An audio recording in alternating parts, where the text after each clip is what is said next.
جائیں، ادارے بن کے جائیں. اگر اللہ نے آپ کو مال دیا، رشتہ داروں کی مدد کریں، بالخصوص اپنے غریب رشتہ داروں کو اٹھائیں، اپنے غریب دوستوں کو اٹھائیں، ان کی مدد کریں. یہ آج آپ جو اپنا کام کر جائیں گے، یہی آپ کے ہاتھ کا کام ہے. اور سب سے بہترین صدقہ وہ ہے جو انسان اپنے ہاتھ سے دیتا ہے، اپنے ہاتھ سے کرتا ہے. معاشرے میں یہ دیکھا جا رہا ہے کہ ہم کما رہے ہیں، اور بعض اوقات تو یہ بھی دیکھا جاتا ہے کہ جب بندہ بوڑھا ہو جاتا ہے تو اولاد اس کو اس انداز سے خرچ بھی نہیں کرنے دیتی. تو یہ جب اللہ نے آپ کو زندگی دی ہے، اللہ نے آپ کو موقع دیا ہے خرچ کرنے کا، تو اللہ کی راہ میں خرچ کیجئے، اپنے ہاتھ سے خرچ کیجئے. صدقہ مال میں اضافہ کرتا ہے، صدقے سے مال بڑھتا ہے، صدقے سے بلائیں ٹلتی ہے. بلا حدیث پاک کا مفہوم ہے، بلا صدقے کو کراس نہیں کر سکتی، صدقے سے آگے نہیں بڑھ سکتی، بلاؤں کو ٹال دیتا ہے. اور پھر رمضان المبارک کے بابرکت مہینے میں کسی کو روزہ افطار کروائیے، کسی کے گھر پہ سامان بھجوا دیجئے، کسی کو عیدی کا تحفہ بھجوا دیجئے. اور جو بالخصوص جو ہمارے دیکھا یہ گیا ہے کہ ہم باہر بہت ساری صدقہ و خیرات کر رہے ہوتے ہیں، لوگوں کے درمیان ہم بہت سخی ہوتے ہیں، لیکن ہماری سخاوت ہمارے اپنے لوگوں کے درمیان نہیں ہوتی. جبکہ اگر آپ یہی صدقہ و خیرات یا دیکھیں، ایک رقم تو ہوتی ہے جو زکوٰۃ ہوتی ہے، اور ایک رقم ہوتی ہے جو زکوٰۃ نہیں ہوتی، صدقہ ہے نافلہ جس کو ہم کہتے ہیں. وہ صاف رقم ہوتی ہے، مال کا صاف رقم، وہ آپ اپنے رشتہ داروں کو بغیر کسی کو بتائے بھی مدد کی جا سکتی ہے. تو ان رشتہ داروں کو جب آپ ہیلپ کریں گے تو آپ کو دو ثواب ملیں گے، ایک تو صلہ رحمی کرنے کا اور دوسرا صدقہ وہ کرنے کا. تو جو رشتہ داروں پہ صدقہ کیا جاتا ہے اس کا ڈبل ثواب ملتا ہے، اور اللہ تعالیٰ کی بارگاہ میں یہ صدقہ زیادہ مقبول ہے. ایک دفعہ عراق میں ایک شخص حبیب اجمی رحمۃ اللہ تعالیٰ علیہ کی بارگاہ میں حاضر ہوا اور کہا کہ حضرت میں مکہ المکرمہ جا رہا ہوں، تو میری یہ رقم ہے، یہ آپ رکھ لیں، مجھے گھر خریدنا ہے، جب میں واپس آؤں گا تو گھر خرید لوں گا. یہ کہہ کر وہ شخص مکہ المکرمہ چلا گیا. جب وہ چلا گیا تو عراق میں اس وقت قحط پڑ گیا. حبیب اجمی رحمۃ اللہ تعالیٰ علیہ نے وہ سارا جو پیسہ وہ رکھوا کے گیا تو اس کا آٹا خریدا اور غریبوں میں بانٹ دیا. آپ کے مریدین نے پوچھا، حضرت یہ کیا کر رہے ہیں؟ وہ شخص آپ کے پاس امانت رکھوا کر گیا ہے اور یہ بات کہہ کر گیا ہے کہ جب میں واپس آؤں گا تو آپ سے لے لوں گا. حبیب اجمی رحمۃ اللہ تعالیٰ علیہ نے کہا، میں نے اس کے لیے گھر خرید لیا ہے، اب فکر نہ کریں، میں نے اس کے لیے گھر خرید لیا ہے. کچھ دنوں بعد وہ شخص واپس آیا اور آ کے اس نے اپنی رقم کا مطالبہ کیا. آپ رحمۃ اللہ تعالیٰ علیہ نے فرمایا، تم نے گھر خریدنا تھا، میں نے تمہارے لیے گھر خرید لیا. وہ شخص مطمئن ہو گیا. اس نے کہا، حضرت بتائیں کہاں خریدا ہے؟ آپ نے کہا، میں نے ایسا گھر خریدا ہے جس میں محلات ہیں، باغات ہیں، اونچے اونچے درخت ہیں، بہت شاندار ہے، سونے چاندی کے دروازے ہیں. وہ شخص اور خوش ہوا، ایسا محل خریدا ہے، میرے تو پیسے بھی تھوڑے تھے. حضرت بتائیں آپ نے کہاں خریدا ہے؟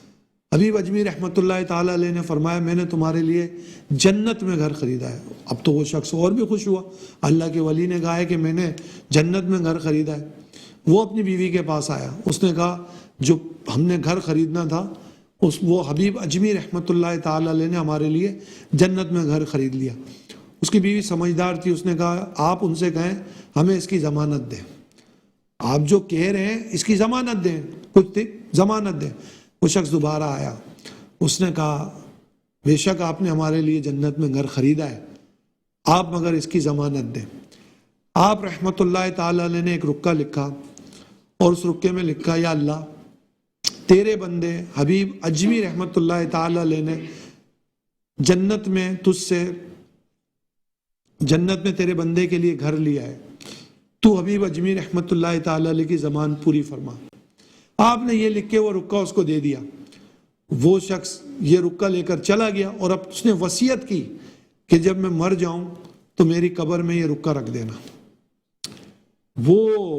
اس شخص کا کچھ دنوں بعد انتقال ہو گیا اور حسب وصیت وہ رکہ اس کی قبر میں رکھ دیا گیا. دوسرے دن کسی نے دیکھا کہ ایک پرچہ جو ہے نا وہ ان کی قبر پر موجود ہے اور اس پر لکھا ہوا ہے کہ حبیب اجمی کے لیے یہ برات نامہ ہے اس مکان سے، اس عالی شان محل سے جو اس نے اس کو دیا تھا، اللہ نے حبیب اجمی کا وعدہ پورا کر دیا۔ سبحان اللہ۔ یہ رائے خدا میں خرچ کرنے کی فضیلت ہے کہ آپ اللہ کی راہ میں خرچ کرتے ہیں تو آپ کو اللہ تعالیٰ جنت کے محلات عطا فرماتا ہے، اللہ تعالیٰ آپ کو جنت کے درجات عطا فرماتا ہے۔ دنیا تو دیکھیں، دنیا تو آپ ختم ہو ہی جائے گی، دنیا تو آپ نے ایک دن چھوڑ ہی دینی ہے۔ آپ 100 سال بھی جائیں اس دنیا میں تب بھی ایک نہ ایک دن تو آپ نے یہ دنیا چھوڑ کے ہی جانا ہے، اور جہاں جانا ہے اس کے لیے کیا تیاری ہے، اس کے لیے کیا کیا ہے؟ کیا وہاں محلات بنا لیے؟ کیا وہاں جگہ بک کروا لی ہے؟ بچوں کے لیے تو ہم کہتے ہیں کہ میں نے اپنے بچے کے لیے وہاں پلاٹ بک کروا لیا، میں نے اپنے بچے کے لیے یہ جگہ لے لی ہے، میں نے یہ کام کر لیا۔ میں آپ سے پوچھتا ہوں، کیا آپ نے قبر کی روشنی کے انتظامات کر لیے؟ کیا آپ نے جو اللہ تعالیٰ کا فرمان ہے اس پر عمل کرتے ہوئے حساب کتاب اللہ سب پر اپنا رحم فرمائے اس کے انتظامات کر لیے؟ اللہ تعالیٰ سے ہم تمام اس کی رحمت مانگتے ہیں، رحمت کا عشرہ ہے، تمام اس کا فضل مانگتے ہیں۔ رمضان المبارک کا مبارک مہینہ ہے، ہم دعا کرتے ہیں اللہ تعالیٰ اپنی رحمت عطا فرما، اللہ تعالیٰ ہمیں حساب سے بچا۔ لیکن آپ سوچیں جنہیں اللہ نے مال دیا ہے وہ اس کی راہ میں خرچ کریں، اس میں اضافہ ہوگا۔ اب میں بات کروں گا ان لوگوں کی طرف آؤں گا جو غریب ہیں، جو سمجھ تو ویسے بھی لوگوں کو خوشبو اچھی لگتی ہے۔ دوسرا، ہم اپنے پروگرام میں ایک وظیفہ بھی بتاتے ہیں۔ آج غریبوں کی بات ہوئی تو میں آج آپ کو ایک وظیفہ دیتا ہوں۔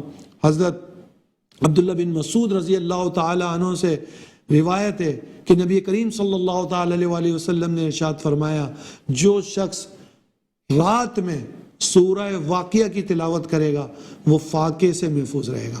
تو اکثر میرے وہ دوست، میری مائیں بہنیں جو اس چیز کا شکایت کرتی ہیں کہ فاقہ کشی ہے، غربت ہے، ان سے میری درخواست ہے کہ سورہ واقعہ کی روزانہ تلاوت کریں۔ اللہ تعالیٰ آپ کے رزق میں کشادگی فرمائے گا، اللہ تعالیٰ ہم سب پر اپنے کرم کی بارش فرمائے، اپنے سوا کسی کا محتاج نہ کرے۔ آمین بجاہ النبی الامین وصلی اللہ تعالی علی محمد صلی اللہ تعالی علیہ وسلم۔